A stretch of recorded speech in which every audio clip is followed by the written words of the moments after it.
The world's coldest continent is also one of the most mysterious places on Earth. It's as unique as it is secretive. And unlike most destinations, you can't just hop off a commercial flight unless you're an elite scientist or an emperor penguin. Exploring the Antarctic is forbidden even if you could. Good luck overcoming frostbite-inducing temperatures of -130 degrees Fahrenheit or -90 degrees Celsius. But why is it restricted? And where do these rules come from? Grab your mittens, and let's find out. Welcome to Histori Scapes. Before the mid-1900s, we knew almost nothing about Antarctica. Then an American Navy explorer by the name of Admiral Richard Byrd Jr. changed everything. Oh, and before you go asking Santa for presents, the Antarctic is actually at the South Pole. Antarctica equals South Arctic evils. North comprehend anyway. What was Byrd's deal? Aside from enormous expanses of ice, endemic wildlife, and wintry conditions he'd never before seen, what else exactly did he find? While it's still shrouded in mystery, many think that Byrd came across an underground civilization called Agartha. Here, check it out. In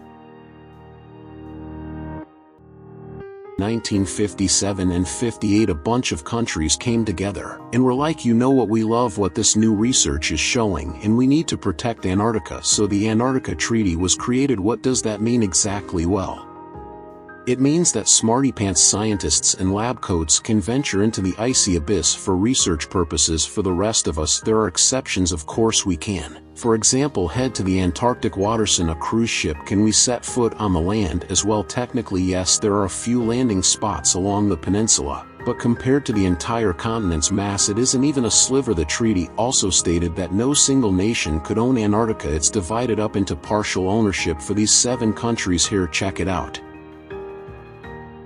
So we know we're not allowed to wander around the frostbitten land of Antarctica. But why exactly is that? First and foremost, it's for the protection of the environment.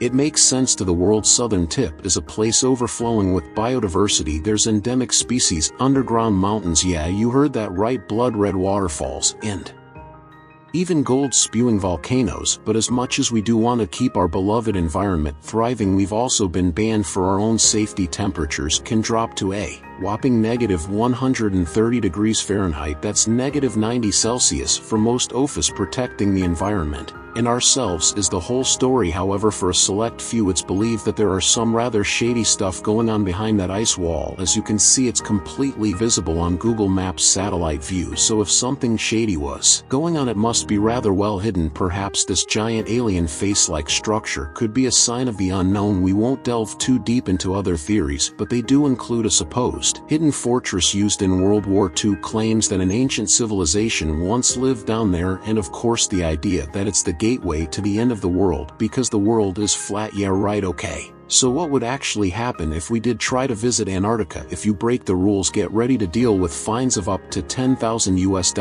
and even a year behind bars for each rule that you break. There are a heap of rules to follow, but they mostly revolve around protecting native wildlife. But wait, since nobody technically governs the area, who's actually gonna punish us? Well, it depends on where you're from. According to the Antarctic Treaty, anybody accused of a crime in Antarctica is subject to punishment by their own country. But what if you are just visiting as a tourist from a country that isn't part of the treaty? Well, in that case, usually the host nation of the ship or plane you arrived on takes the reins, and the captain or pilot of the ship could take full temporary control over you. Antarctica isn't only a restricted landmass, but also one of the largest forbidden airspaces on the planet. It's because of legislation that was introduced in the 80s under the Reagan administration. A law was created that stated no aircraft, regardless of where they are, is allowed to be more than 60 minutes from an airfield in case of an emergency. Since the infrastructure around the South Pole is next to none, we have to avoid it in the name of safety. Of course, that rule usually only affects commercial jets. Chartered jets can still come and go to bring staff to the research bases, which hovers around 3,000 in the summer and 400 in the winter. While it can become rather bleak and boring, there are still a few basic facilities on offer at McMurdo Station. There's some coffee shops, a general store, a post office, and a solitaire ATMs. Sadly, some who make it down there don't make it back. Over the years, many bodies bodies have been discovered beneath the ice and some are never discovered at all. In total, the number of fallen explorers is thought to be in the hundreds. That's all for why no one's allowed to explore the Antarctic. Do you think there's more hidden down there than we know? Let us know in the comments. Make sure to like this video, subscribe to the Histori Scapes, and join our notification squad. Thanks for watching, and we'll see you next time.